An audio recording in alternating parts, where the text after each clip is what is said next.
1. మాట్లాడితే నిజమే చెప్పండి. 2. వాగ్దానం చేస్తే తప్పకుండా నెరవేర్చండి. 3. మీకు అప్పగించిన నమ్మకాన్ని కాపాడండి. 4. మీ రహస్య అవయవాలను కాపాడుకోండి, అంటే హరాం సంబంధాలకు దూరంగా ఉండండి. 5. మీ చూపులను అదుపులో ఉంచుకోండి. 6. మీ చేతులను అదుపులో ఉంచుకోండి, ఎవరికి అన్యాయం చేయకుండా. ముస్నద్ అహ్మద్ హదీస్ 22757.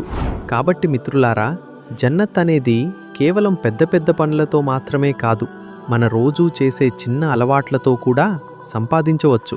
మన మాటలో నిజం ఉంటే, మన వాగ్దానంలో నమ్మకం ఉంటే, మన కళ్ళలో హయా ఉంటే, అల్లాహ్ మన కోసం జన్నత్ తలుపులు తెరుస్తాడు. యా అల్లాహ్, మా మాటల్లో నిజం ఇవ్వు, మా హృదయాల్లో నీ భయం నింపు, మా జీవితాన్ని నీకు ఇష్టమైన మార్గంలో నడిపించు.